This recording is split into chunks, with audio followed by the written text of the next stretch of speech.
The HOA cop's voice split the air like a whip. "Get out of the truck right now." His pistol trembled in his grip as he aimed it directly at my son, Jason. Jason didn't move. His eyes remained fixed, steady, unreadable, the way only someone trained for combat could be. My heart, though, nearly exploded from my chest. A man in a fake vest was aiming a gun at my boy on our own property. Before we dive in, comment which country you're watching from and please subscribe my channel. Let's see how far this story travels. When I first purchased this ranch outside Willow Creek, I thought I'd discovered freedom. 40 acres of cedar, pasture, and tranquility. A place where the loudest sound was cicadas in summer. A place where neighbors waved, not scrutinized. For years, that's exactly what it was. Until the HOA from the new development next door decided tranquility wasn't profitable. At first, it was minor harassment. Flyers stuffed under my gate about non-compliant fencing.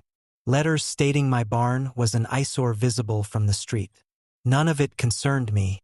My deed showed my land wasn't part of their HOA. But the board, headed by Patricia Hall, kept pushing. Things escalated when Jason came home. He'd just finished his military service after years deployed overseas. He wanted silence, a place to breathe again, to help me maintain the ranch. Instead, Patricia and her people treated him like an intruder. They implemented a new rule overnight: 55+ community only. Jason was barely 30. Suddenly, his presence was a violation. Then came Carl. He wasn't law enforcement. He wasn't even licensed security anymore, though his badge suggested otherwise. Carl drove a beat-up Tahoe marked HOA enforcement, wore a black vest stamped HOA cop, and strutted around like he had federal power. I caught him photographing Jason's truck, writing fake citations, and even attempting to peer through our barn windows. I walked straight into Patricia's office, slammed the stack of notices onto her desk, and told her flat out, "My ranch isn't part of your HOA. Call off your attack dog." Her smile didn't falter. "Carl is here to ensure the safety of the community. If your son creates disruption, we have every right to respond." My jaw tightened. "You don't have jurisdiction over me, and you sure as hell don't have it over him." She leaned forward, dropping her voice like she was sharing a secret. "Maybe not legally, but perception is power, and right now the perception is that your son doesn't belong here." That was the moment I realized this wasn't incompetence. It was intentional.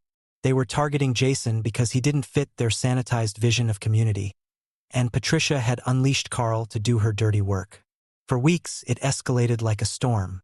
Jason caught Carl following him on the county road, blocking his path at the gate, grumbling about rules.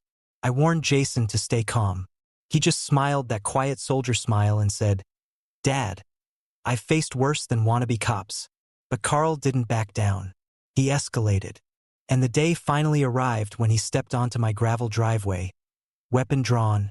Yelling at Jason like this was his jurisdiction. That was the day everything shattered. That morning felt like any other. Jason had just returned from hauling hay, dust covering his shirt, his ball cap pulled low against the sun. I was tightening hinges on the barn when the sound of gravel crunching made me look up. Carl's Tahoe stopped halfway down my driveway, dust billowing behind it. He swung out of the driver's seat with swagger, hand already hovering near his holster. His vest gleamed with big white letters, HOA cop. Jason stepped out of the truck, wiping sweat from his forehead. That's when Carl's pistol jerked up, aimed squarely at my son's chest. "Get out of the truck now," Carl barked, his voice too loud, too frantic. Jason froze, not in fear, but in assessment. I saw it in his eyes, that soldier calm, the same look I'd seen when he returned from deployment. He raised his hands slow, deliberate, never breaking eye contact. My gut twisted. "Carl, put the damn gun down," I shouted, moving toward them. He ignored me. "This man is a violation. He's not permitted on this property. He's a threat to the community. I'm detaining him under HOA authority." HOA authority? My blood boiled. There is no such thing. Texas Penal Code 37.11 is crystal clear. Impersonating a public servant is a felony. Carl had just crossed that line in front of witnesses. Jason's voice cut the air, steady as stone. You don't want to do this, Carl. Carl sneered. You think I'm scared of you? Rules are rules, and people like you, young, reckless, don't belong here. Jason tilted his head slightly, that half smile I knew well. Buddy, I've had real guns pointed at me by people who knew how to use them. You're shaking. Carl's hands trembled just enough for me to see. His trigger discipline was terrible. Finger on the trigger. Safety who knows where. One twitch and this lunatic could kill. Someone. Drop the weapon, son. I warned. That's a federal crime you're committing. You're trespassing, armed, and impersonating law enforcement. Carl snapped his eyes at me, rage twisting his face. Shut your mouth, old man. You've let this punk stay here long enough. I'll handle it myself. Jason moved like lightning.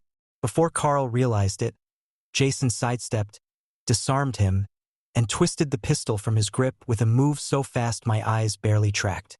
Carl stumbled, clutching his wrist, eyes wide like he'd seen a ghost. You! What the hell are you? Carl spat. Jason didn't answer. He just held his gaze, calm and cold.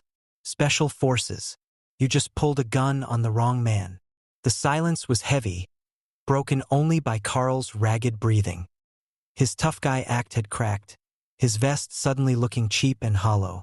Jason kept the pistol pointed low, finger nowhere near the trigger, professional, controlled. I pulled out my phone, recording everything. Carl, you're done. You just committed criminal trespass, animal cruelty last week, and now aggravated assault with a deadly weapon. That's prison time. Carl tried to puff up again, but the tremor in his hands gave him away. Jason stepped closer, voice sharp enough to cut steel. Leave now before the sheriff arrives and drags you out in cuffs. Carl's bravado collapsed. He backed toward his Tahoe, muttering, "This isn't over." Tires spun, gravel sprayed, and he tore off down the road. Jason ejected the magazine, cleared the chamber, and handed me the pistol. Dad, that guy's dangerous. He's not going to stop.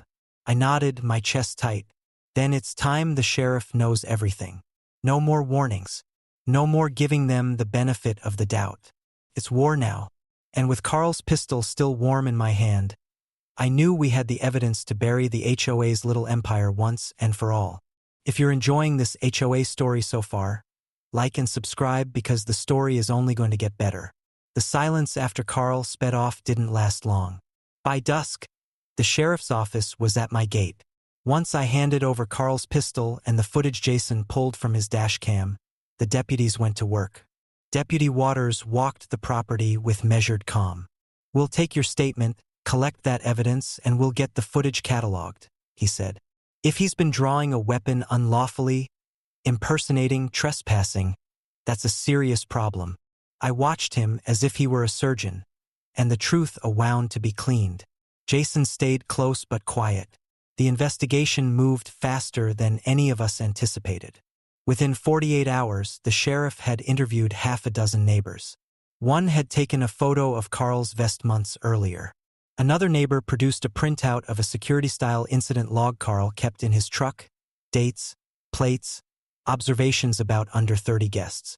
When deputies served a search warrant on Carl's Tahoe, they found the prop badge, a stack of HOA violation forms with forged signatures, and a burner phone loaded with surveillance photos and voice memos.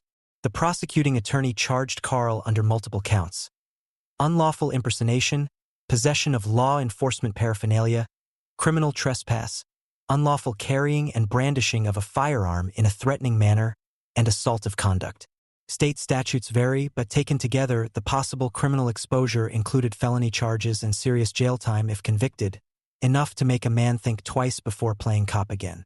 But Carl wasn't the only target. The digital forensics team pulled text messages from the burner phone and a string of emails from the HOA account. The pattern was ugly and undeniable. The board, with Linda Harper at the center, had quietly authorized covert enforcement and recruited Carl to do what they couldn't do with newsletters and polite letters. Linda first denied any knowledge, but then the deputy produced the chain of texts.